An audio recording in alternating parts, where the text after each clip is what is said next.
Bonjour tout le monde, Ayoub Yousfi, responsable développement à la Bourse de Casablanca. J'ai le plaisir de vous accueillir aujourd'hui pour ce deuxième webinaire organisé par l'Association professionnelle des sociétés de bourse, la PSB, et la Bourse de Casablanca.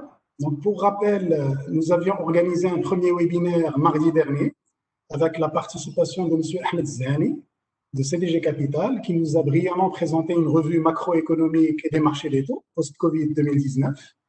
Pour le deuxième webinaire d'aujourd'hui, j'ai le plaisir d'accueillir Madame Rita Beniter, Madame Dounia Filali et Monsieur Hicham Sadani de BMCE Capital Research qui vont répondre à la question quelle stratégie d'investissement en temps de crise. Ils vont nous présenter leurs nouvelles prévisions sur le marché action et le portefeuille de résilience. Donc, pour rappel, les participants peuvent poser leurs questions sur l'espace chat, questions-réponses en bas. Sans plus attendre, je vais donner la main à Dounia. À vous, Dounia. Alors, c'est moi qui vais commencer la présentation. Donc, je tiens à remercier au nom de BMCE Capital, la PSB, la Bourse de Casablanca pour l'organisation de cet événement qui nous permet de partager avec le marché notre opinion et notre vision sur le marché boursier.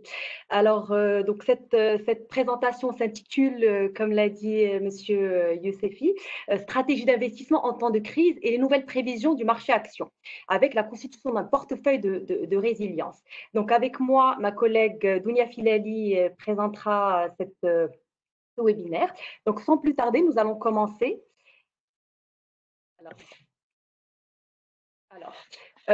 Au niveau du sommaire, donc nous allons déjà dans un premier temps voir les publications T1 2020, parce qu'effectivement, ça nous a donné un certain son de cloche pour voir comment étaient orientées les réalisations commerciales des sociétés cotées, nous permettre d'ores et déjà de voir un certain impact de la crise sur ces réalisations commerciales.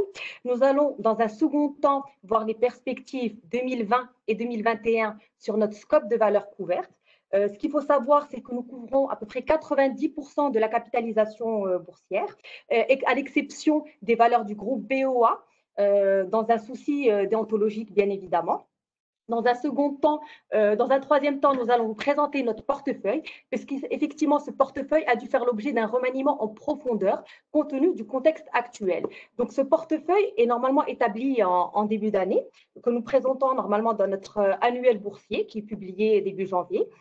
Donc, nous nous basons sur une vision top-down en voyant comment se profilent les anticipations sur le plan macroéconomique pour essayer de structurer ce nouveau portefeuille selon des valeurs soit défensives, soit cycliques, soit semi-cycliques.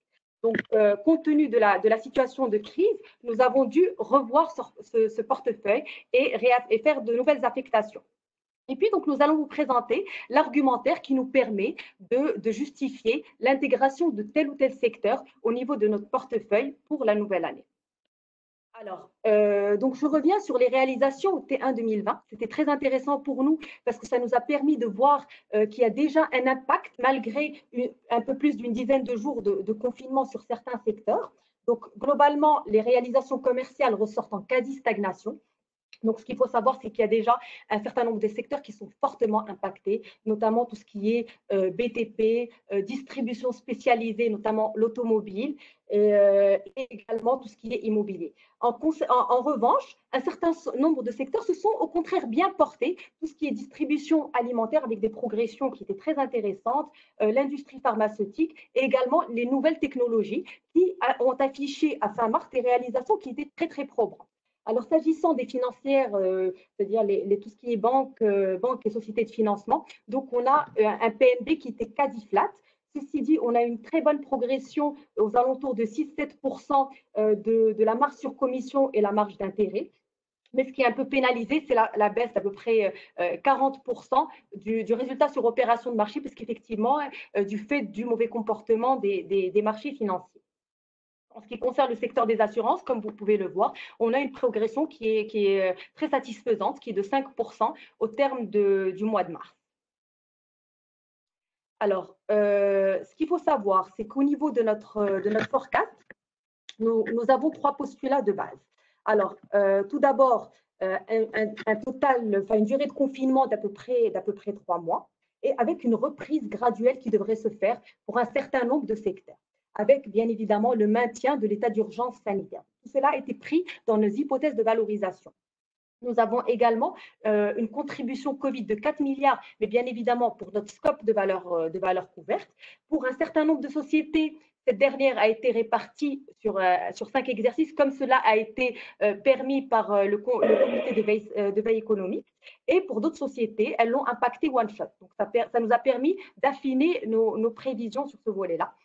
Donc, en conséquence, en termes de chiffre d'affaires, on s'attend pour l'année 2020 à une baisse, de 11% du chiffre d'affaires, à une capacité bénéficiaire en dégradation de 12%.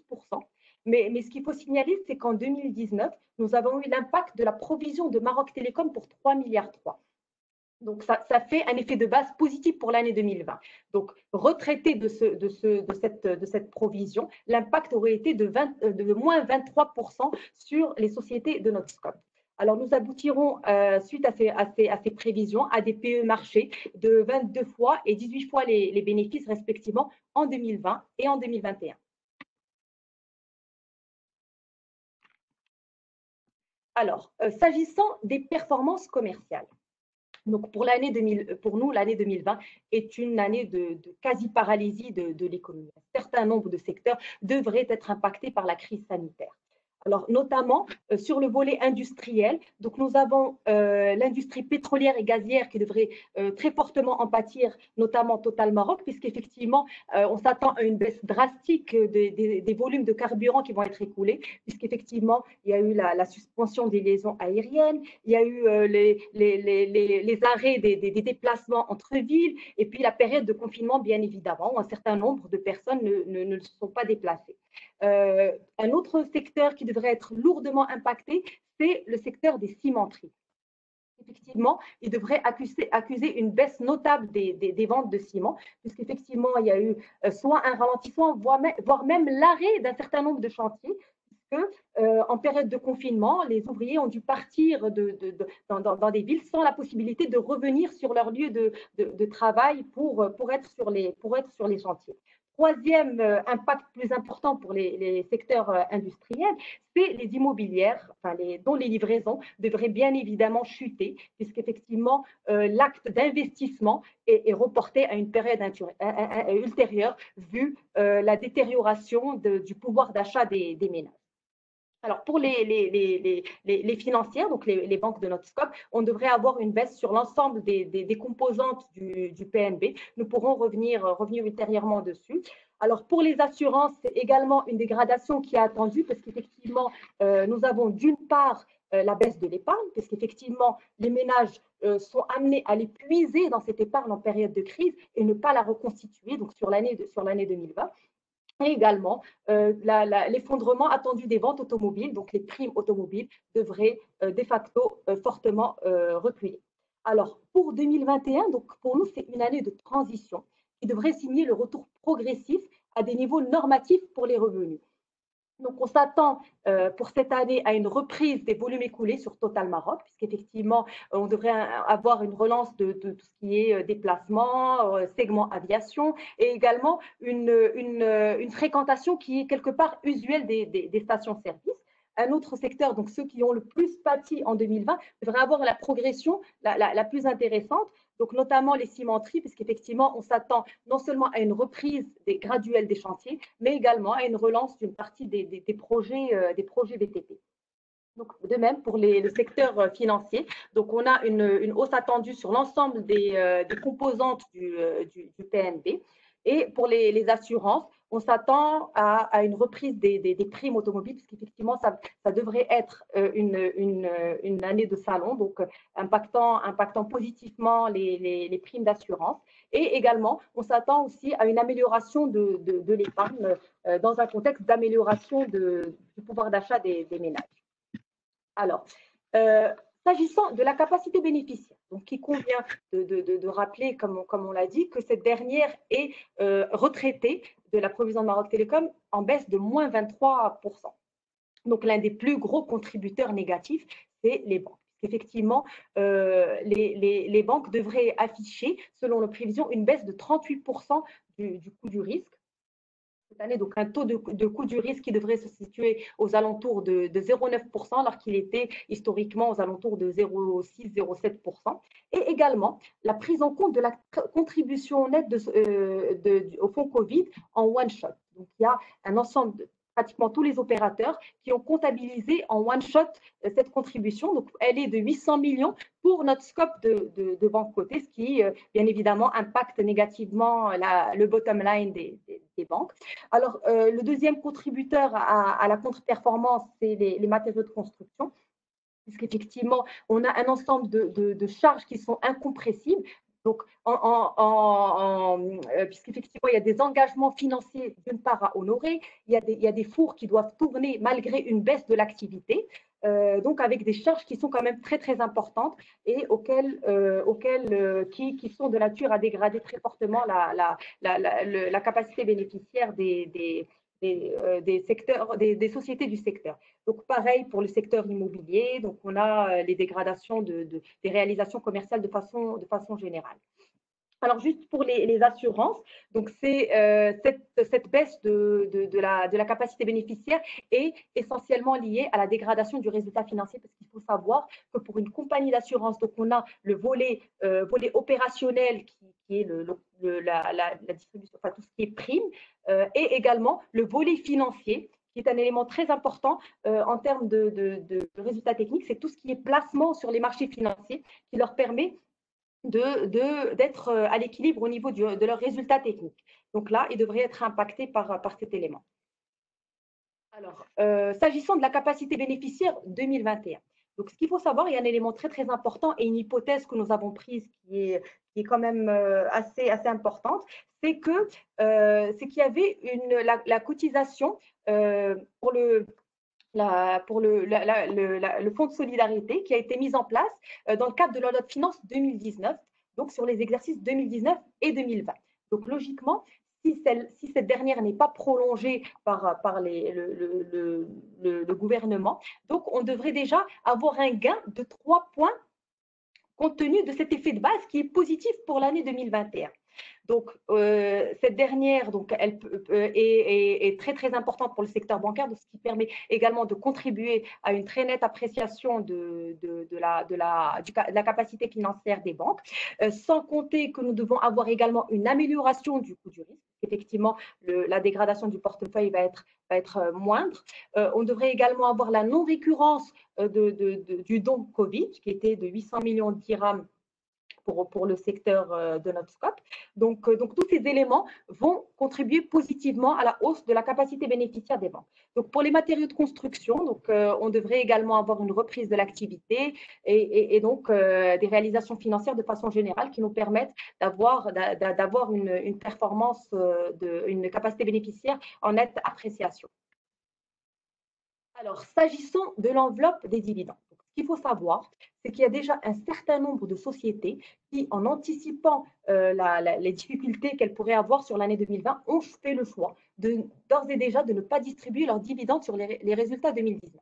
Donc, ce qui fait que déjà, l'enveloppe des dividendes est en baisse de 39%. Donc, on suppose que ces entreprises, si elles n'ont pas distribué en 2019, ne distribueront pas en 2020, compte tenu de l'impact sur une année pleine des difficultés qu'elles pourraient rencontrer. Donc, nous avons une baisse de 12% de l'enveloppe des sociétés industrielles. Alors, pourquoi l'enveloppe est en hausse? Puisqu'effectivement, nous prenons l'hypothèse que les banques qui, sous recommandation de Banque al-Maghreb, n'ont pas distribué en 2019, devraient revenir à un niveau normatif de distribution de fait de leur résilience. Alors, en 2021, bien évidemment, eu égard à l'amélioration des réalisations financières des sociétés, on devrait avoir une enveloppe de dividendes qui devrait être en amélioration d'à peu près 25%. Alors, s'agissant de la valorisation du marché, donc je tiens juste à attirer votre attention sur 2019. Effectivement, le PE est exceptionnellement élevé, puisqu'effectivement, c'est l'impact de la provision de 3 milliards qui a grevé la capacité bénéficiaire globale des sociétés de notre scope. Donc, pour cela, nous avons un niveau de valorisation qui est exceptionnellement élevé. En 2020 et 2021, il devrait être aux alentours de 22 fois les bénéfices et 18 fois les bénéfices. Donc, ce qu'on constate, c'est essentiellement le secteur industriel, comme vous pouvez le voir de la présentation, qui affiche des niveaux de valorisation qui restent élevés. Nous pourrons revenir sur ces éléments plus en détail. Alors, là, on vient au vif du sujet qui est le portefeuille BKR. Donc, comme je vous l'ai dit en introduction, c'est un portefeuille qui est établi en début d'année. Et on se base non seulement sur une vision top-down, et également sur du stock picking pour profiter d'un certain potentiel sur certaines valeurs. Donc là, le remaniement a été un remaniement de fonds. On avait dû sortir complètement certaines valeurs, donc à savoir Ciment du Maroc et Jetron Tractors, de par leur appartenance à un secteur qui devrait être fortement impacté par la crise Covid. Et on a également fait des entrées au niveau de portefeuille pour des valeurs qui, pour nous, seraient résilientes face à la situation de crise. Donc, je laisserai ma collègue donner l'argumentaire au moment où on les traitera au niveau de la présentation. Donc, à savoir HPS, Disway et Sotema qui ont été introduites au niveau de notre portefeuille. Pour les autres valeurs, nous les avons maintenues au niveau de notre portefeuille. Alors, le portefeuille à la date du remaniement, qui était le 22 mai, présenté un upside seed de 15%. Donc, ce qui est quand même assez intéressant. Donc, on a les niveaux de valorisation induits compte tenu du cours cible qui a été retenu et les upsides selon les différentes valeurs. Alors, sans plus tarder, nous allons présenter les arguments qui nous ont permis de retenir tel ou tel secteur ou telle valeur au niveau de notre sélection. Alors, si on commence par on va commencer par le secteur bancaire. Donc, qui est un des secteurs qui montre une résilience qui est notable, parce qu'il faut savoir que c'est un secteur qui reste très, très dynamique d'un point de vue commercial. Et c'est un des secteurs qui est le plus sollicité, notamment en ces temps de crise, puisque déjà, les chiffres publiés au T1, même à fin avril, dénotent de cette dynamique, puisqu'on a une progression d'à peu près 7% des crédits, et notamment des crédits de fonctionnement, avec la mise en place d'un certain nombre de crédits qui sont destinés aux entreprises en difficulté et également aux TPME. On a tout ce qui est Daman Oxygène, Relance TPE, Daman Relance qui devrait être mise en place et lancée le 15 juin. Donc, il y a une réelle dynamique commerciale. Par ailleurs, nous avons un élément très, très important, c'est-à-dire qu'une volonté du régulateur de permettre aux opérateurs de pouvoir exercer leur activité et d'octroyer davantage de crédits et d'être un des principaux piliers au niveau de cette crise en octroyant des financements aux entreprises en difficulté. Donc, il y a une certaine flexibilité et un ensemble de mesures qui ont été mises en place de façon à permettre la distribution de crédits. Donc, que ce soit des mises en place d'assouplissement d'un point de vue prudentiel, d'un point de vue liquidité, sur le volet risque, sur le volet refinancement. Donc, ça a été quelque chose de très, très important qui a été constaté, tout en ayant un droit de regard, bien évidemment, sur l'évolution des principaux des agrégats. Alors, la bonne nouvelle, puisqu'effectivement, il y a eu une inquiétude d'un certain nombre d'opérateurs qui ont vu qu'il y avait la suspension des mensualités pour les entreprises et également pour les ménages, c'est qu'il y a eu l'instauration de ce qu'on appelle les intérêts intercalaires. Donc, ces intérêts intercalaires, malgré une suspension des mensualités, il y a l'obligation de payer des intérêts un certain nombre d'entreprises et également pour les ménages dont les mensualités dépassent 3 000 dirhams pour les crédits immobiliers ou 1 500 dirhams pour les crédits à la consommation. Donc, ça permet de limiter la baisse de la marge d'intérêt. Il y a également un volet non des moindres qui est une hausse du coût du risque qui est limitée. Puisqu'effectivement, Banque El Maghreb a permis de mettre en place un certain nombre d'assouplissements en matière de provisionnement. Donc, sur le plan social, avec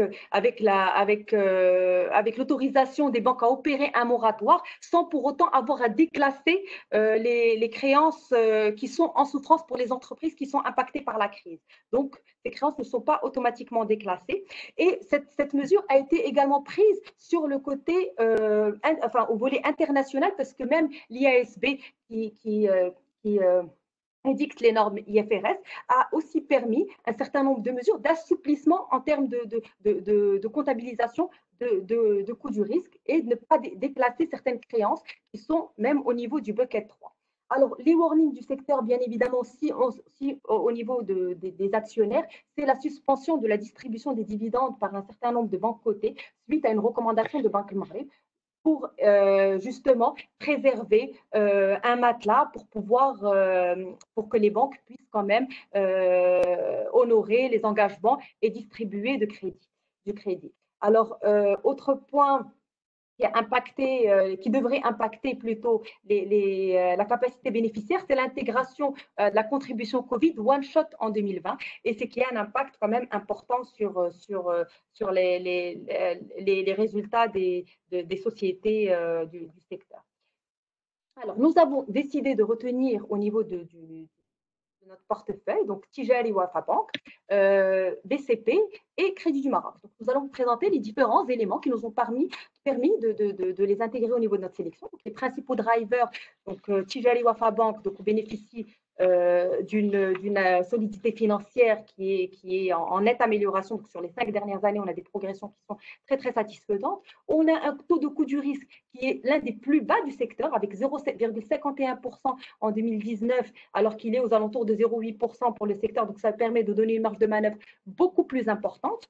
Et aussi, un des éléments qui est très intéressant, c'est que la banque a un engagement et un savoir-faire au niveau des crédits accordés aux TPME. Donc, la machine est rodée pour tous les crédits qui ont été mis en place suite à la crise sanitaire. Et un des éléments, et non des moindres, c'est un matelas de provisionnement qui est très confortable. Et qui dit matelas de provisionnement confortable, dit un gisement de reprise très important. Donc, ce qu'il faut savoir, c'est que rien qu'en termes de provisions pour risques généraux, on a 2,3 milliards en social, et les provisions pour risques et charges sont de pratiquement 3 milliards en consolidé et doivent permettre de faire face à une crise éventuelle. Et enfin, d'un point de vue réglementaire, la banque est au-dessus des ratios réglementaires, tout en sachant qu'elle vient de renforcer en plus ses fonds propres. Donc, il y a eu l'autorisation, l'aval de la MMC cette semaine, de 2 émissions obligataires qui totalisent 1,5 milliard. Ça donne une marge beaucoup plus importante en termes de distribution de crédit. Donc, les warnings qui sont inhérents au secteur, bien évidemment, c'est la hausse du coût du risque, qu'on attend une progression de 48% en 2020, et la probabilité de mauvais comportement des filiales africaines, puisqu'effectivement, personne n'est épargné, même en Afrique, la pandémie est présente. Ceci dit, vu le niveau d'upside que vous voyez au niveau de la présentation, un upside de 30% au moment où on a fait notre remaniement, compte tenu d'un cours cible de 444 dirhams, est vraiment très, très intéressant. On a également des niveaux de valorisation qui sont très intéressants, de 14,5 fois les bénéfices et 12 fois, respectivement, en 2020 et 2021. Donc, pour BCP, déjà, d'une part, nous avons une accélération de son développement à l'international, puisqu'effectivement, il y a la finalisation de l'acquisition des 3 filiales africaines du groupe BPCE. Donc, ça permet de diversifier les sources de revenus et les relais de croissance. On a également un renforcement du capital qui a été fait, donc qui devrait dynamiser l'activité commerciale. On a également, à l'image de ce qui est constaté au niveau de Tijari, un matelas de provisionnement qui est très confortable, donc une PRG qui est à peu près de 5 milliards, sachant que 50% de cette PRG a une affectation libre. Et une des particularités de la BCP, c'est la constitution d'un fonds de soutien, c'est-à-dire que la banque avec les banques régionales vont doter assez régulièrement le fonds de soutien et qui leur permet de faire face à des risques éventuels. Donc, elles peuvent effectuer des reprises. Donc, ce fonds de soutien a un encours de 3,4 milliards, donc ce qui est absolument pas négligeable, notamment en temps de crise. Sur le volet réglementaire, elle est aussi à l'aise en termes de solvabilité, puisqu'effectivement, le minimum du ratio de solvabilité est de 12%, elle était à 13,3% à fin 2019. Donc, les warnings qui sont inhérents, pareil, au secteur. Donc, c'est un taux de coût du risque qui est élevé et la probabilité du mauvais comportement des filiales africaines, étant donné son positionnement et son implantation en Afrique. Ceci dit, l'upside est très intéressant. On est à 23% de upside sur la base d'un cours cible de 250 dirhams. Voilà. Donc, nous passerons à Crédit du Maroc. Alors, sur Crédit du Maroc, donc c'est un retour à une forte dynamique de l'activité. On voit qu'ils sont très, très agressifs en termes de part de marché. Donc, il y a eu des gains au niveau du crédit à l'habitat, du crédit à la consommation. Donc, grâce à l'enrichissement continu de son offre, on a un ratio de solvabilité qui est très confortable, qui est aux alentours de 15%. Donc, ça dénote quand même d'une capacité à faire face à ses engagements futurs. Et ce qui est aussi intéressant, c'est la mise en place d'un plan moyen à long terme qui est très, très ambitieux et qui vise une amélioration du profil de risque et une performance opérationnelle. Donc, il y a vraiment aussi constatée au niveau du crédit du Maroc. Et bien évidemment, un des éléments, et non des moindres, c'est le niveau d'upside qui est de pratiquement 48%. Et les niveaux de valorisation, comme vous voyez, on est à 11,9 fois les bénéfices et 9 fois respectivement en 2020 et 2021, ce qui est très, très intéressant. Alors, le seul bémol, effectivement, c'est l'absence de relais de croissance en dehors du marché marocain. Ça ne permet pas d'avoir une diversification des revenus du fait de l'absence de filiales africaines. Alors, nous allons passer au secteur des assurances. Donc, le secteur des assurances devrait également être résilient à la crise. Donc, ce qu'il faut savoir, un des points très, très positifs de cette crise, c'est le recul de la sinistralité. C'était vraiment un des talons d'Achille du secteur où les opérateurs avaient fait face à des très fortes dégradations de leur réalisation financière. Donc là, le recul de 60% des accidents routiers depuis le début du confinement a permis une baisse notable de ce ratio. Donc ça a été quelque chose de très, très positif.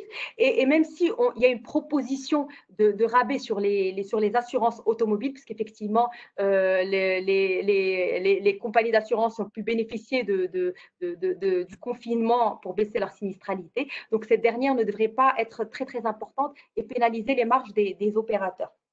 Après, un autre élément très, très intéressant, c'est que la CAPS, en tant que régulateur, a mis en place un certain nombre de mesures qui permettent d'assouplir les règles de prévisionnement. Il y a un certain nombre de mesures qui devaient être mises en place déjà en 2020 et 2021 ont été reportées. Donc, pour permettre de ne pas être impacté négativement par cette situation de crise. Il y a également un élément qui est non des moindres, c'est comme je vous l'ai précisé tout à l'heure, l'activité de placement est très, très importante chez une compagnie d'assurance. Et l'AMMC a réduit le seuil de variation pour les instruments financiers à moins 4 et plus 4%. Donc, ceci dit, ça permet de limiter l'impact d'une baisse importante des marchés boursiers sur les résultats financiers des opérateurs. Après, les warnings, c'est que, bien évidemment, côté actionnarial, c'est la recommandation par la CAPS au secteur de faire preuve d'une politique plus raisonnable et responsable en termes de distribution de dividendes. D'ailleurs, un certain nombre d'opérateurs ont baissé par mesure de solidarité le niveau de dividendes qu'elles allaient distribuer. Il y a également l'incertitude sur l'évolution future du marché boursier marocain, bien évidemment, qui pourrait impacter le résultat financier, et également le repli de l'épargne et des primes automobiles. Parce qu'effectivement, à fin avril, l'épargne, les primes épargne ont déjà baissé de 25% et les primes automobiles de 23% en avril 2020. Alors, nous avons retenu pour le secteur des assurances, Wafa Assurance et Atlanta. Alors, Wafa Assurance, d'une part, du fait de ses fondamentaux solides. Effectivement, elle dispose d'une assiette de primes qui est très, très importante. Elle a également pu poursuivre l'amélioration du S sur P, sachant qu'elle avait été très, très fortement impactée sur les années ultérieures. On a également une marge de solvabilité qui est très, très confortable, sachant que le minimum réglementaire est de 100%, là, on est à 318%, donc ça permet de faire face à la crise. Et on a une stratégie d'investissement qui est mûrement réfléchie et qui s'appuie sur une analyse fondamentale qui permet d'atténuer les aléas du marché boursier.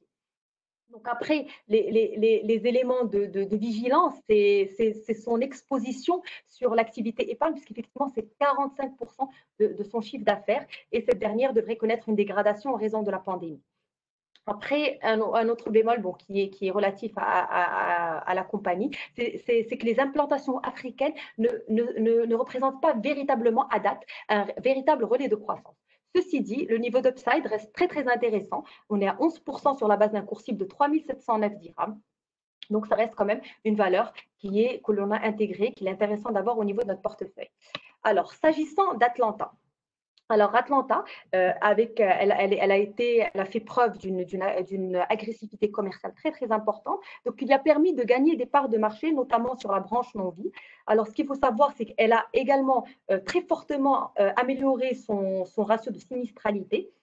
Donc, grâce à une politique qui est rigoureuse en matière d'assainissement du portefeuille, elle a aussi une exposition réduite sur l'épargne, donc ce qui lui permet de ne pas être impactée par la baisse drastique sur ce type de prime. Et enfin, la fusion par voie d'absorption de CNED, qui est prévue en septembre, devrait permettre au nouvel ensemble d'avoir une force de frappe beaucoup plus importante et notamment de réaliser des économies d'échelle. Après, là où le bas blesse, c'est que Atlanta est fortement exposée sur le marché action. C'est pratiquement 25% du total de ses placements. Et également, elle a revu à la baisse son dividende de 3,5 dirhams à 3,3 dirhams suite aux recommandations de la CAPS par mesure de solidarité. Ceci dit, l'upside reste quand même très intéressant à 11%, à 11%, et les indicateurs boursiers sont également, en termes de niveau de valorisation, c'est des niveaux très, très intéressants. Voilà, donc sans plus tarder, je vais céder la parole à ma collègue Dounia Filali, qui va reprendre l'argumentaire et sur le volet industriel. Merci. Merci Rita. Bonjour tout le monde, je suis ravie d'être avec vous aujourd'hui pour justement vous parler un peu de nos secteurs et de nos coups de cœur en termes de secteurs et en termes de valeur pour la côte industrielle. Donc, toute première des choses, on va commencer par le secteur des gaz. La première des choses à retenir sur ce secteur, c'est qu'on assiste actuellement à une augmentation de la demande des ménages pour le gaz butane, et ce depuis le début du confinement. Et c'est pour une raison très simple. On a un effet de stockage des produits de première nécessité et une hausse de la consommation due à l'effet stay at home. Les gens restent chez eux, ils cuisinent plus, etc. Donc, on a une hausse de la consommation.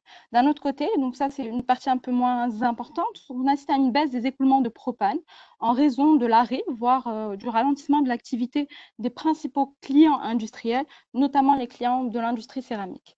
Donc, de l'autre côté, c'est vraiment en termes d'approvisionnement, on a enregistré une baisse du cours du butane depuis le début de l'année, avec une moyenne trimestrielle qui est en repli de 19,9%. Et comme on peut le voir au niveau du graphe, c'est qu'on est arrivé à un plus bas en avril de 194 $ la tonne contre 500 $ la tonne à début janvier. Donc, ce repli devrait se faire en notre faveur, vu que ça va permettre de réduire la facture énergétique du pays et de légèrement améliorer les marges des opérateurs. Pour tout ce qui est approvisionnement, pas de souci. On a suffisamment d'importations pour couvrir les besoins nationaux et même pour constituer un stock de réserve permanente de 7000 tonnes jour, selon les dires du ministre. Petit warning sectoriel, mais ça, c'est vraiment inhérent au secteur. Ce qu'il faut savoir, c'est qu'on a affaire à une industrie capitalistique qui nécessite des investissements importants. Donc, dans ce cas-là, on a justement une exigence des autorités pour l'extension des capacités de stockage. Autre petite sonnette qu'on voudrait tirer, c'est par rapport à l'incertitude face au processus de décompensation du gaz butane qui est prévu pour 2021. En tant que tel, la décompensation ne va pas être une mauvaise chose pour les opérateurs.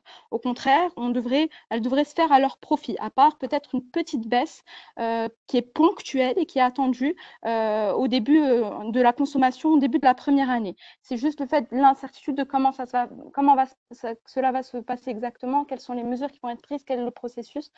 Donc, c'est juste sur ce point qu'on voulait attirer votre attention. Donc, on va passer justement à la valeur qu'on a sélectionnée par rapport à ce secteur. C'est Africa Gaz. Donc, pourquoi Africa Gaz? Très bonne question. Premièrement, c'est le premier opérateur du marché marocain de GPL. Il a une part de marché de distribution de 46%, une part de marché d'emplissage de 70%. On a également 90% de son chiffre d'affaires qui est drainé par le GPL conditionné, qui est notamment destiné à la consommation des ménages, qui, comme on l'a vu, devrait augmenter avec le confinement. D'ailleurs, on le voit très bien au niveau des chiffres du T1. On a une hausse du chiffre d'affaires social de 11% au premier trimestre et une hausse des tonnages écoulés de 11,6% au premier trimestre également. On a également un opérateur qui est positionné sur l'ensemble de la supply chain, de l'importation en passant par le stockage, l'emplissage et la distribution. Avec un large réseau de distribution, il est constitué de près de 200 dépositaires, il distribue près d'1 million de tonnes par an et une importante capacité de stockage de 75 000 tonnes qui est extrêmement importante pour l'approvisionnement. Donc, petit bémol à noter, c'est bien sûr, et c'est le cas pour de nombreux secteurs, donc ça ne va pas être la première fois que vous allez me l'entendre dire, c'est l'arrêt d'activité des cafés, hôtels, restaurants, les CHR, qui vont impacter les réalisations commerciales 2020, d'autant plus qu'on n'a aucune visibilité par rapport à leur redémarrage. Donc, pour cette valeur en particulier, on a un upside de 8,8%, calculé sur la base d'un cours cible de 3 864 dirhams et DPE d'à peu près 19,8. Donc, on va passer au secteur d'après. Bon, c'est vraiment un secteur qui me tient à cœur. Pour moi, c'est le secteur un peu star de la côte cette année en période de crise et en période de pandémie. C'est les nouvelles technologies de l'information. Alors, pourquoi ce secteur? Ben, écoutez, c'est un des rares secteurs qui non seulement est résilient face à la crise, mais qui en plus présente un vrai potentiel de croissance. Vous allez me demander pourquoi? Ben, c'est assez simple. Il y a plusieurs leviers. Le premier levier, c'est que la généralisation de la mise en place de dispositifs de télétravail et d'enseignement en ligne devrait conduire à une hausse des ventes de matériel informatique qui devrait se refléter sur l'ensemble du premier semestre 2020. D'ailleurs, on l'a constaté juste au niveau des réalisations au T1 des opérateurs. On y reviendra un peu plus tard, opérateur par opérateur. Deuxième point, c'est qu'on devrait assister à une accélération des chantiers de digitalisation au niveau de tous les acteurs économiques. Même si dans un premier temps, on devrait assister à une baisse des dépenses informatiques, qui est tout simplement due à des raisons d'impératif de réduction de coûts auxquels font face l'ensemble des sociétés. D'ailleurs, Gartner a prévu une baisse de 300 milliards de dollars en dépenses informatiques en 2020. Cette pandémie a permis de voir le côté vraiment crucial de ces projets, qui devront sûrement devenir prioritaires pour nombreuses entreprises. On comprend très rapidement que la digitalisation, c'est ce qui a permis justement à beaucoup de sociétés de poursuivre leur activité dans cette période de confinement. Enfin, et ça c'est peut-être le point un peu plus subtil de cette crise, c'est qu'en fait cette crise devrait agir comme un catalyseur du changement du comportement des consommateurs au profit des canaux digitaux. On a une population locale qui n'est pas très familière avec tout ce qui est digital, mais cette population a été contrainte de par la situation d'utiliser des outils numériques afin de communiquer, afin de travailler, afin de consommer, afin d'étudier. Et il ne devrait pas y avoir de retour en arrière. Donc, je vais passer directement à la première société sélectionnée pour notre portefeuille, justement pour ce secteur, c'est HPS. Donc, on va commencer par le premier opérateur. C'est d'abord le premier opérateur monétique de la côte qui revient dans nos grâces, tout d'abord en raison de son positionnement avant-gardiste et ambitieux sur le processing au Maroc et en Afrique, et des offres qui sont adaptées, tant aux clients nationaux qu'internationaux. Il a également une expérience dans le domaine du mobile payment qui est un vrai plus, vu le potentiel de ce segment au Maroc et à l'international. Même si on peut penser que le taux de bancarisation nationale qui est élevé pourrait freiner le développement local du paiement mobile sur le segment, en tout cas B2C, on a des potentialités et des opportunités qui sont extrêmement intéressantes pour le segment B2B. Enfin, c'est une société qui a montré, qui poursuit ses investissements en R&D. D'ailleurs, leur budget a augmenté de 32,5% au T1 2020 et qui montre également l'importance que donne la société à l'innovation, qui est indéniablement un facteur clé de succès dans cette industrie.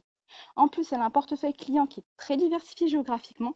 60% de ses revenus sont générés hors Afrique et elle poursuit cet effort de diversification avec une acquisition constante de nouveaux clients, notamment au Middle East et en Europe. Il est également à noter, et ça c'est un petit point spécial crise, c'est que 60% de ses revenus sont récurrents. Ça constitue un chiffre d'affaires sécurisé qui est non négligeable.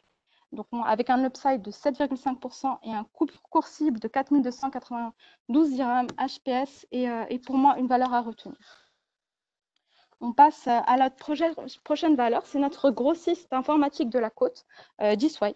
Donc, en tant que grossiste informatique, Disway devrait profiter de la hausse de la demande pour le matériel informatique et pour les services cloud, qui est induite par le confinement. On a un besoin de dématérialisation des postes de travail, une nécessité de plus de stockage. Elle est également positionnée sur les segments des vidéos de collaboration. D'ailleurs, là même, on est en train de faire justement des webinaires.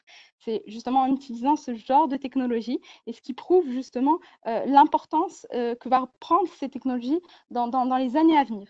Elle est également positionnée sur tout ce qui est services IT, les ERP, les CRM et les sites web. Elle continue d'un autre côté de se diversifier à travers des gammes de produits de la business unit SolarWay. Elle est spécialisée dans les panneaux solaires et continue l'amélioration de ses capacités logistiques avec la plateforme Sapino et de nouveaux projets qui sont dans le pipe, qui est crucial pour un grossiste. Donc, petit warning valeur, mais vraiment très léger, c'est par rapport au segment des consommables qui pourrait accuser un double effet négatif volume et prix en raison de la montée en puissance des produits qui sont compatibles, qui sont moins chers que les produits de marque. Donc, il y aura une cannibalisation au niveau de ses propres ventes, donc un effet prix négatif et un effet prix volume négatif en raison de l'intensification de la concurrence de l'informel. Mais il faut savoir qu'on a toujours eu cette concurrence de l'informel. Ce n'est pas un fait nouveau. Pour l'upside, 19,6%, un cours cible de 385 dirhams et des niveaux de TE extrêmement intéressants, 10,5 fois en 2020, 9,9 fois en 2021 et un rendement de dividende de 8,8% pour 2020 et 2021 contre un rendement marché qui est, si je ne me trompe pas, à 2,9%. 2,9%. Voilà. Dernière valeur des techs, on va dire, c'est Microdata. Microdata, à l'instar des autres sociétés du secteur, devrait profiter en 2020 du déploiement de solutions d'infrastructures liées au télétravail. Son chiffre d'affaires ressort d'ailleurs en hausse de 23,8% au T1 2020. Donc, cette tendance devrait se poursuivre avec l'accélération attendue des chantiers de digitalisation, comme on en a parlé un peu avant, et la remise à niveau des infrastructures, notamment auprès des institutions financières et des pouvoirs publics. Il faut savoir justement que Microdata a beaucoup de grands comptes, donc c'est vraiment des chantiers qu'elle pourrait facilement prendre.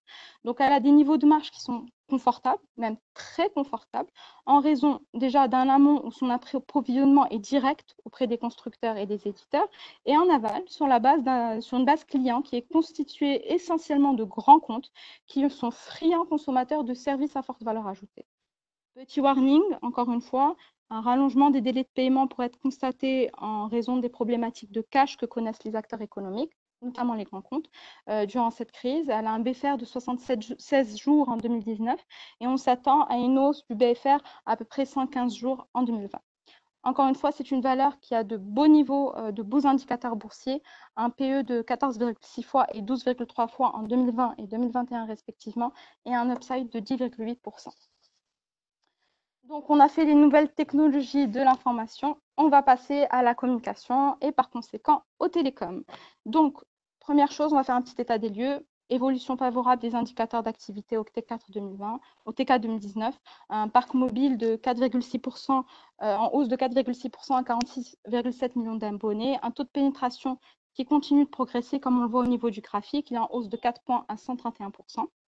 On a également deux principales locomotives des relais de croissance qui sont déjà là, qui nous attendent. C'est la data et le mobile payment, qui devraient tirer tout le secteur dans les années à venir. On a un autre levier de croissance qui est important, qui est un peu plus long-termiste. C'est le déploiement de la technologie 5G, qui est prévu pour 2023 et qui est vraiment un relais de croissance non négligeable pour le secteur. Après rodage, elle devrait en effet permettre la généralisation de l'émergence de nouvelles technologies de pointe, qui nécessite vraiment un très haut débit pour être utilisé à un plein potentiel. Donc, effectivement, ce n'est pas à court terme qu'on utilisera la 5G en tant que relais de croissance, mais c'est vraiment un relais de croissance sur un horizon 5-10 ans. Donc, finalement, bon, c'est le point évident, on va dire, c'est qu'on a une forte résilience du secteur face à la crise. Les télécoms deviennent l'unique moyen, quasiment l'unique moyen de communiquer. Ça devient par conséquent un service vraiment de base. Donc, par rapport au warning sector, deux petits points. Un qui est vraiment dédié à la crise Covid, c'est une baisse possible des revenus des segments entreprises et de l'activité roaming en raison de la crise Covid. Pas de touristes, pas de déplacement à l'étranger, pas de roaming.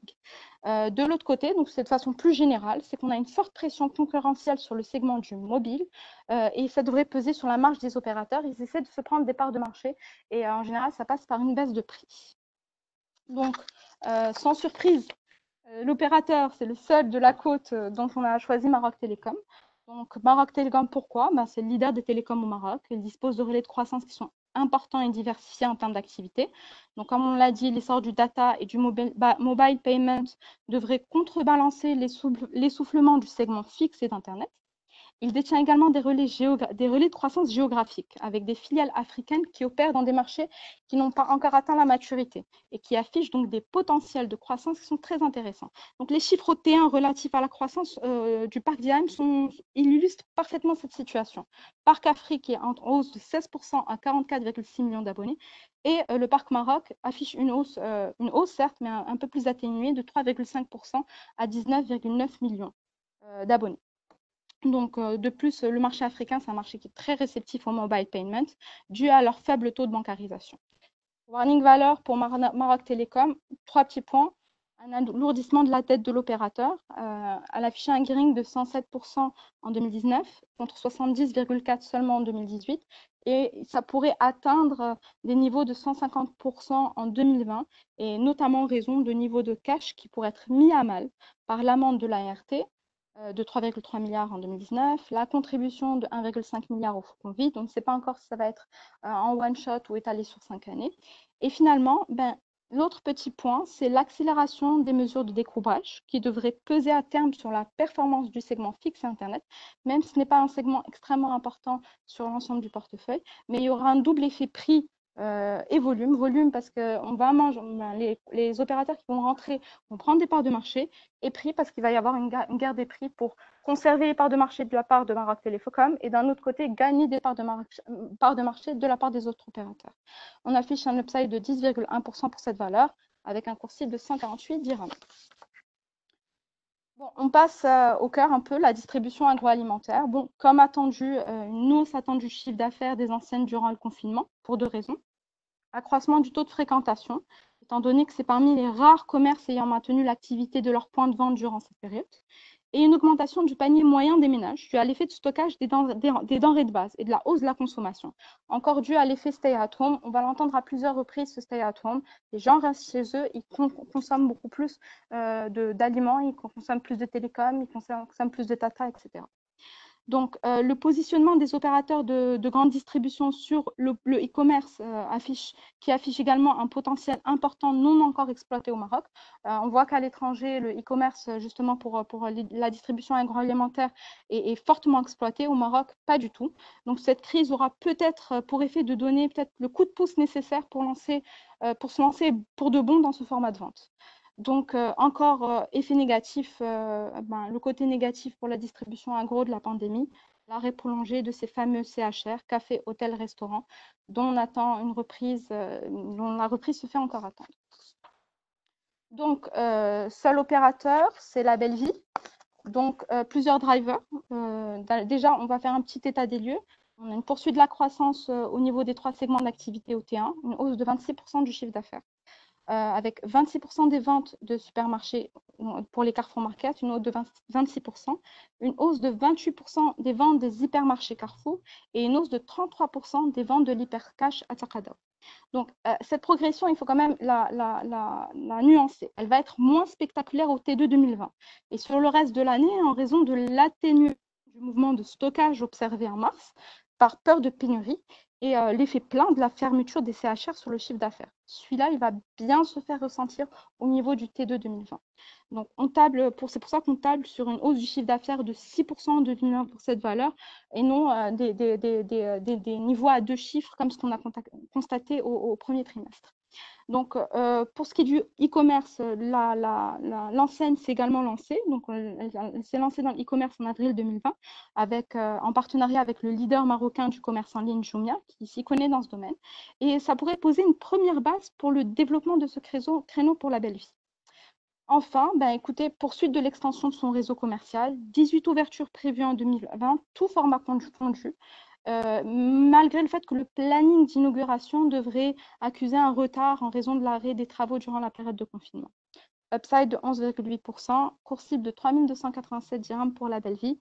C'est également une valeur résiliente à garder dans son portefeuille. L'agroalimentaire, donc ça c'est le tenant de la distribution agroalimentaire. Donc on a deux parties au niveau de la côte. On a la branche sucrière et la branche boissons alcoolisées. Alors, pour la branche sucrière, on a une bonne campagne agricole pour la branche sucrière, dans le déroulement dans de bonnes conditions de la campagne, sans aucun problème. Un bon avancement de l'opération d'usinage de la canne à sucre. On est arrivé environ à 30% et devrait être achevé sans problème d'ici juin. Pour les boissons alcoolisées, donc on a l'impact réduit de la pandémie du coronavirus sur les ventes compte tenu de la coïncidence de la période de confinement avec les mois sacrés de Cheben et de Ramadan. Donc ça a permis d'atténuer l'effet confinement vu que de toute façon les ventes d'alcool allaient baisser durant ce mois. Et la lutte continue des pouvoirs publics contre la contrebande qui reste toujours une petite problématique par rapport aux boissons alcoolisées. Pour les warning secteurs, bon, pas vraiment, à part encore une fois la dégradation des ventes de boissons alcoolisées dues au café, hôtel, restaurant. Alors, par rapport à Cozumar, en particulier, qui est notre sucrier. Donc, on devrait assister à une hausse des revenus en raison d'un effet volume positif suite à l'augmentation de la demande des produits de première nécessité durant ces 3 mois de confinement. Chiffre d'affaires au T1 en atteste, on a une hausse de 8,6%. D'un autre côté, on a une bonne tenue de la campagne agricole et d'usinage et le fonctionnement usuel des différentes usines devrait permettre de maintenir sans problème les cadences normales de production. À plus long terme, sortons un peu du contexte du confinement, à plus long terme, la société confirme ses ambitions de développement à l'international, notamment sur la zone Afrique et Moyen-Orient, avec le lancement imminent de la nouvelle raffinerie de sucre en Arabie Saoudite, dans laquelle Cosuma est co-investisseur à hauteur de à peu près 43%. Donc, ces nouveaux marchés peuvent constituer des relais de croissance qui sont intéressants pour la société. Donc, au niveau de l'export, là, c'est vraiment un petit point qui nous a interpellés. Alors, on aurait pu s'attendre à un ralentissement de l'activité compte tenu des perturbations logistiques au niveau des échanges internationaux, mais finalement, les exportations de sucre se sont très bien tenues et sont demeurées bien orientées. Ils ont augmenté de même 36,3% à fin avril 2020. Donc, pour cette valeur, on affiche un upside de 9,7% et un cours cible de 200 dirhams. Alors, société boisson du Maroc. On arrive à notre société de boissons. Alors, on a deux activités. On doit distinguer deux activités. Déjà, celle de l'eau embouteillée, sur laquelle Société Boisson du Maroc détient une part de marché de 11% à fin 2019 et qui devrait être porteuse durant cette période de crise en raison de la forte demande de ce produit de base durant le confinement. On l'a constaté d'ailleurs au niveau des chiffres du T1, une hausse de 27,4% des écoulements d'eau au premier trimestre. De l'autre côté, c'est l'activité boisson alcoolisée. Celles-là, ces perspectives sont un peu plus nuancées. D'un côté, comme je l'ai dit pour le secteur, on a l'impact du confinement qui a été en partie neutralisé par l'avènement du mois de Chaban et Ramadan, qui ont couvert les 2/3 de la période entre guillemets de lockout, et où les ventes d'alcool se sont réduites drastiquement. Et d'un autre côté, l'absence de visibilité par rapport à la reprise des activités des cafés, hôtels, restaurants. Reste à savoir jusqu'à quel point la consommation personnelle atténuera le repli des ventes des CHR. Parce qu'en effet, on a constaté, certes, il y a eu une baisse du chiffre d'affaires de Société Boisson du Maroc au niveau du T1, mais on a constaté que le segment a connu une hausse de près de 20% durant ce premier trimestre, sachant qu'on avait déjà un premier impact CHR. Donc voilà, petit bémol, il y a une libéralisation possible des importations de bière en provenance d'Europe à horizon 2022 et ça pourrait ronger un peu les parts de marché de la société sur son segment moyen haut de gamme. Donc, upside de cette société, 14,5% à un cours cible de 2348 dirhams et des niveaux de rendement intéressants de 5,8% en 2020 et de 6,6% en 2021.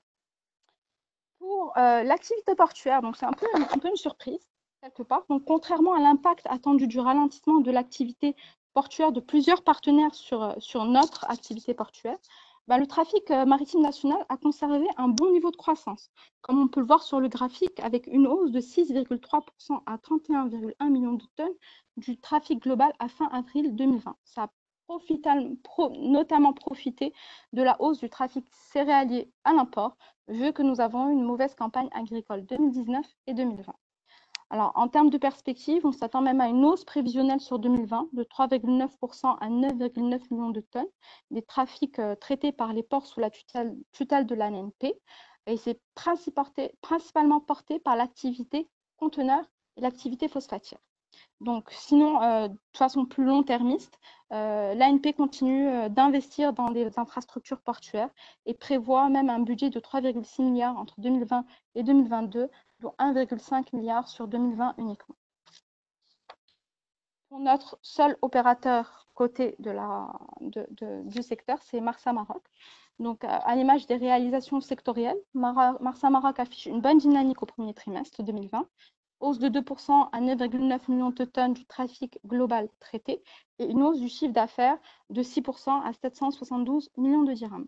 Donc, c'est une société qui, d'un côté, a un modèle économique robuste, une présence sur les 9 ports marocains, un portefeuille de concessions qui est diversifié et qui est géostratégiquement très bien placé, qui devrait d'ailleurs même lui permettre de se positionner efficacement sur le marché africain. Petit bémol relatif cette fois-ci à la crise Covid, il y a un risque sur la filiale Tangier Alliance en raison de la baisse attendue des échanges internationaux de transbordement. Encore une fois, un upside de 10,4% pour Marsa Maroc avec un cours cible de 202 dirhams. Il ne nous reste plus que deux secteurs. On passe directement à l'avant-dernier, qui est le secteur des mines. On va aller un peu sur le macro pour les mines. Premier driver, on a eu une hausse notable du cours de l'or de 14% en 2020. Dans un contexte d'incertitude qui est élevé, et c'est normal, vu qu'en qualité de valeur refuge, les investisseurs se retournent en temps de crise vers ce métal. Donc, cette qualité de valeur refuge va permettre de compenser la baisse de régime de l'industrie bijoutière, dont il est le principal intrant, suite au repli de la demande pour les bijoux de la Chine et de l'Inde en raison du confinement. En parallèle, et même si le cours de l'argent ressort, lui, en baisse de 0,3% depuis le début de l'année, et ce, dû au ralentissement des activités industrielles clientes, l'évolution du cours de l'argent devrait suivre la même direction que celle de son grand frère l'or. Avec quelques mois de décalage, en général, leur évolution se fait de façon parallèle avec, encore une fois, quelques mois de décalage pour l'argent. Donc, d'ici quelques mois, on devrait s'attendre à une hausse du cours de l'argent. Pour ce qui est de la production, donc ça, c'est par rapport à la vente. Pour ce qui est de la production, donc cette dernière ne devrait pas être impactée en tout cas pas lourdement impactée en raison de la poursuite de l'activité au niveau des mines, des différentes mines des opérateurs nationaux cotés, et même une augmentation de capacité de production pour certaines d'entre elles. Bien sûr, il y a un gros bémol, je vais vous le dire, c'est les métaux de base qui vont être impactés de plein fouet avec le recul de l'activité industrielle. Donc, on a déjà constaté une baisse de 14,9% des cours du plomb, de 25,5% des cours du zinc et de 13,2% des cours du cuivre.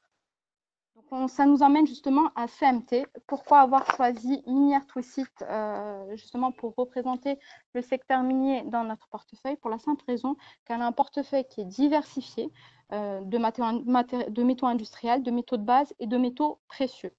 Donc, on a une augmentation de 5% des volumes de vente de concentrés au premier trimestre, et ce, malgré la conjoncture. On a une possibilité de l'envolée des cours de l'argent dans le sillage de celle de l'or, comme on en a parlé un peu plus tôt, qui pourrait profiter à Minière Twissit, et une éventualité de l'accélération du lancement de l'exploitation de son petit gisement aurifère. Donc, elle a environ des réserves de 1,5 tonnes qui pourraient profiter de l'envolée des cours de l'or. Donc, encore petit warning, baisse de la production en 2020 suite à la place des mesures sanitaires et organisationnelles. On a une baisse de 8% de la production des concentrés OT en 2020, ce qui pourrait nous donner un aperçu de ce qui risque de se passer au niveau du TE 2020. Upside de 11,1%, cette fois-ci des indicateurs boursiers très intéressants, PE de 10,9 en 2020 et de 10,1 en 2021. On arrive à notre dernier secteur, c'est le secteur pharmaceutique. On ne pouvait pas l'oublier, il est capital dans cette période de crise sanitaire. Donc, on va parler déjà des ventes. Alors, les ventes, on s'attend à une augmentation des revenus générés par le marché public, qui représente environ 35% du chiffre d'affaires global du secteur. Et tout simplement parce que, justement, c'est dans le cadre du traitement du Covid-19. Donc, tout ce qui est chloroquine, antibiotiques, paracétamol, etc. Ensuite, on a les ventes du marché privé. Cette fois-ci, l'évolution s'est faite en deux phases. Une première phase haussière qui a été constatée en mars, due à l'effet de stockage induit par l'annonce du confinement. On a une hausse de 30% des ventes en mars. Les gens sont partis acheter des médicaments dont ils ont besoin, comme ils ont acheté de l'eau, comme ils ont acheté du gaz, comme ils ont acheté des pâtes. Donc, suivi d'une phase baissière après la mise en place du confinement. Et là, on a assisté à une baisse de 40% des ventes privées durant le mois d'avril, pour la simple raison qu'il y avait le couvre-feu, que les gens ne sortaient pas, qu'il y avait confinement et qu'ils avaient déjà acheté tous les stocks dont ils avaient besoin. Du côté des exportations, alors elles ont pâti de la suspension par le gouvernement marocain des exportations de médicaments pendant la crise. C'est simple, au niveau du graphique, on le voit, on a une baisse de 30,5% des exportations à fin mai 2020. Par contre, elles devraient reprendre progressivement, en tout cas les exportations devraient reprendre progressivement avec l'annonce de la levée de cette restriction à partir du 6 juin dernier. Il faut effectivement présenter des autorisations spéciales, mais cette suspension a été levée. Pour ce qui est de la production, pas d'inquiétude à avoir à ce niveau. Les opérateurs locaux ont un stock de sécurité de matières premières qui devrait couvrir à peu près 6 mois et le rythme de production est régulier, voire même soutenu pour certains opérateurs. Donc, par rapport à ces dernières valeurs, nous avons choisi Sotema. Alors, pourquoi Sotema? Pour la simple raison qu'elle est positionnée sur des médicaments pour des maladies chroniques, notamment l'insuline, qui va permettre de maintenir son chiffre d'affaires. Un diabétique aura toujours besoin de son insuline, confinement ou pas confinement. Elle est également positionnée sur tout ce qui est anticancéreux, avec une offre qui est très compétitive, 6 000 dirhams contre 24 000 dirhams pour les médicaments importés. Par contre, on devrait s'attendre au niveau des warnings à une baisse attendue des revenus à l'export en 2020. Ça représente à peu près 10% du chiffre d'affaires global suite à la suspension des exportations de médicaments, mais qui devrait reprendre, et un repli éventuel des marges opérationnelles en 2020 suite à la hausse des matières premières. De un, parce que justement l'offre asiatique est en baisse, que la production asiatique de matières premières est en baisse, et aussi la hausse du transport, notamment aérien, qui est passé quasiment au triple durant cette période de confinement. Donc, il pourrait y avoir un repli éventuel des marges opérationnelles. Donc, upside de 10,3%, DPE de 14,2 et de 11,5, bien en deçà de ceux du marché. Donc voilà, on a fait un petit tour d'horizon de l'ensemble des secteurs industriels. On lance justement la séance de questions-réponses si vous avez besoin de plus d'éclaircissements sur les valeurs, sur les secteurs ou sur toute autre question par rapport au sujet qu'on a abordé aujourd'hui. Merci beaucoup, Dounia. Merci, Rita, pour cette excellente présentation. Donc, comme je l'ai proposé tout à l'heure, n'hésitez pas à poser vos questions sur l'espace chat. Donc, j'ai déjà une première question. Donc, si vous pouvez, Dounia ou Rita, répondre. Ne pensez-vous pas que les niveaux de valorisation restent très élevés en 2020 et le seront probablement en 2021 également? D'accord, donc je vais revenir sur la slide dans laquelle on a parlé des niveaux de valorisation.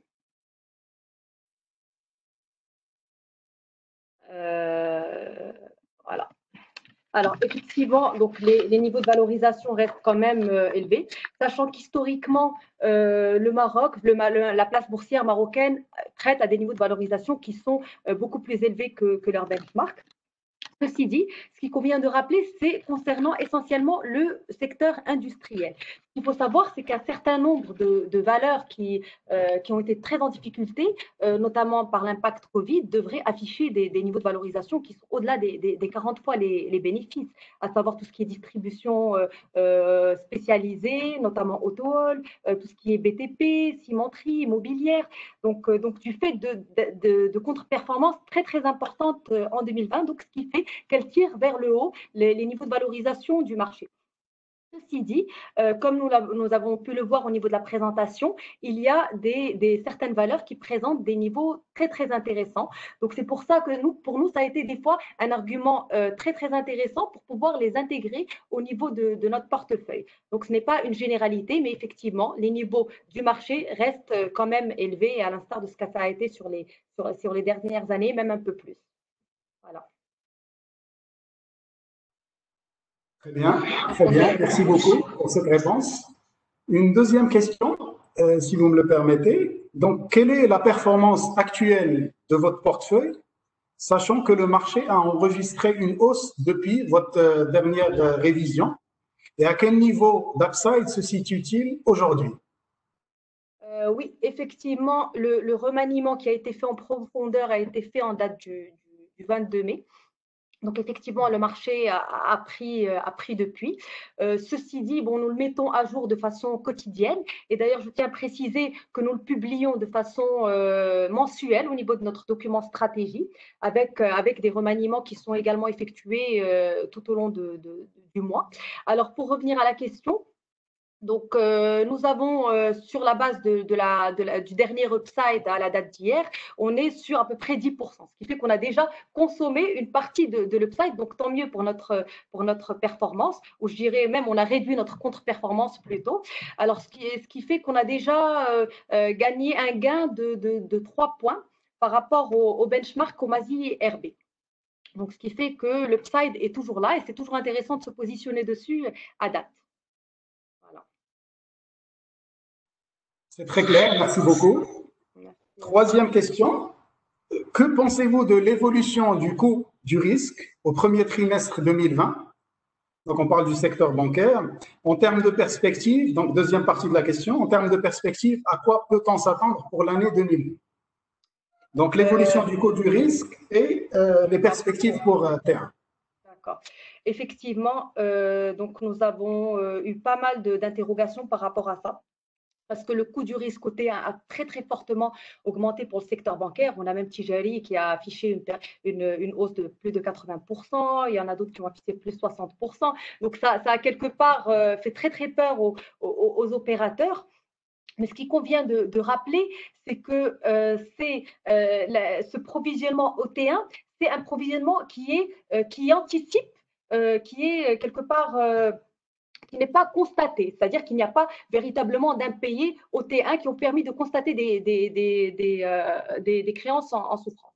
Ce qu'il faut savoir, c'est qu'avec l'introduction de l'IFRS 9, donc, on a 3 buckets. Maintenant, l'avancée l'un des points majeurs de la nouveauté de cette nouvelle norme, c'est le fait de provisionner même les créances saines qui sont inscrites dans le bucket 1, c'est des catégories. Au niveau du bucket 2, on a les créances qui sont en état de fragilité, c'est-à-dire qu'il n'y a pas encore d'impayés, mais elles sont douteuses.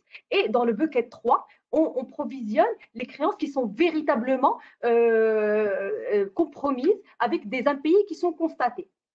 Donc, ce qu'il faut savoir, c'est que les normes IFRS permettent de provisionner par anticipation. Donc, c'est ce qu'ont fait effectivement les banques qui sont soumises aux normes IFRS. Donc, ce qu'il faut savoir, c'est que ces anticipations sont faites sur la base d'un scénario économique et que ce scénario économique est bien évidemment encore incertain en matière de durée de confinement, de calendrier de reprise, etc. Et c'est ce qui a même été fait au niveau des banques à l'international. Pour exemple, Natixis s'est basé sur un scénario économique en pondérant à 100% le scénario le plus pessimiste, pour dire voilà, en termes de provisionnement. Donc, il y a des pondérations qui sont faites en fonction de ces scénarios économiques. Et puis, à la fin de l'année, une fois qu'on a un scénario économique qui est quelque part ajusté, on réajuste ce niveau de provisionnement. Donc, c'est-à-dire que ce qui a été constaté au T1 risque d'être réajusté en fonction des scénarios qui va être beaucoup plus fiabilisé. Donc, il n'y a pas de crainte à avoir. Comme on l'a dit, le secteur bancaire est très résilient et on a expliqué qu'il y avait un matelas de reprise très, très important. Mais ceci dit, il va y avoir de la casse. Ça, c'est sûr, parce qu'effectivement, il y a des entreprises qui vont être très, très fortement impactées par la crise. Mais ceci dit, on a les moyens de pouvoir faire face à cette situation. Donc, c'est juste une anticipation pour le T1.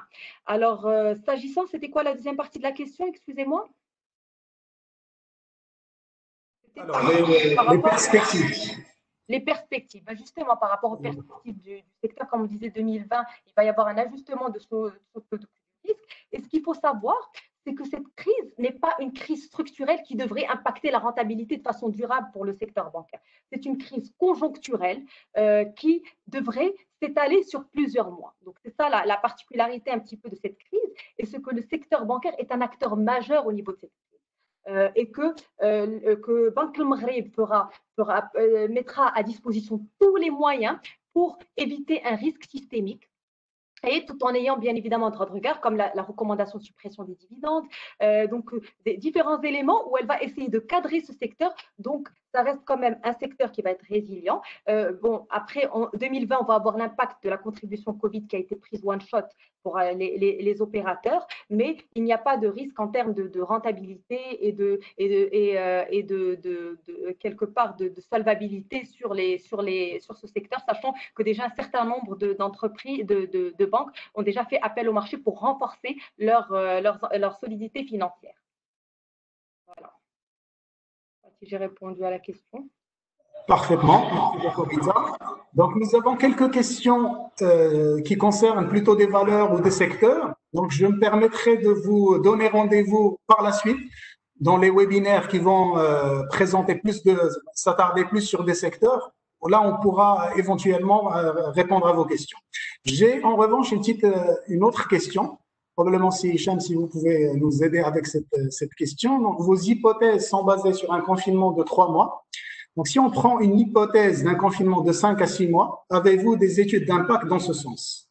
Sachant qu'à ce jour, les villes économiques sont encore confinées.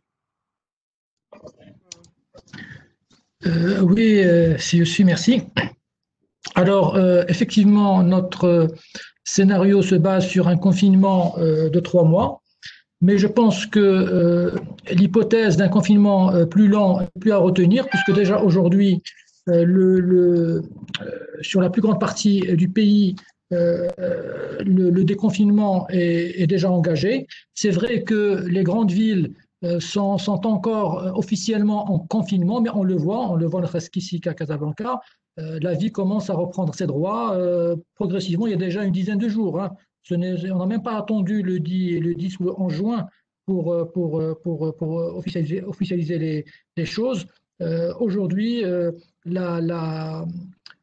dirais l'économie commence à rentrer même au niveau des grandes villes dans la normalité. Il y a certains secteurs qui continuent à être affectés, notamment tout ce qui est transport, puisque des villes comme Casablanca ou Marrakech, qui tout de même polarisaient une bonne partie, je dirais, des transports intervilles du fait notamment du tourisme interne, vont rester quelque part en suspens. Mais à part ce point-là, la machine économique a repris un peu partout au Maroc. C'est un déconfinement officieux dans la zone 2 qui ne dit pas son nom. Et de toute façon, je pense que les autorités ont bien précisé qu'ils ont toute latitude pour lever par zone ou par ville en fonction de l'évolution de la situation. Donc, il n'est pas exclu que même en zone 2, que le déconfinement officiel soit lancé bien avant la date butoir du 10 juillet. Donc, à mon avis, l'hypothèse que nous avons retenue est une hypothèse plausible, qu'on voit qu'elle est en train de se concrétiser. Il n'y a pas lieu d'aller dans un scénario plus pessimiste et d'essayer de se projeter sur un confinement beaucoup plus long. Merci. Très bien, c'est très clair, merci beaucoup. Merci Hicham, merci Rita, merci Dounia pour cette excellente présentation. Au nom de la Bourse de Casablanca et de l'Association professionnelle des sociétés de bourse, je remercie également les participants à ce webinaire et je vous donne rendez-vous pour jeudi prochain, 18 juin, à 15h toujours, où on va passer maintenant, on va faire un zoom sur les secteurs.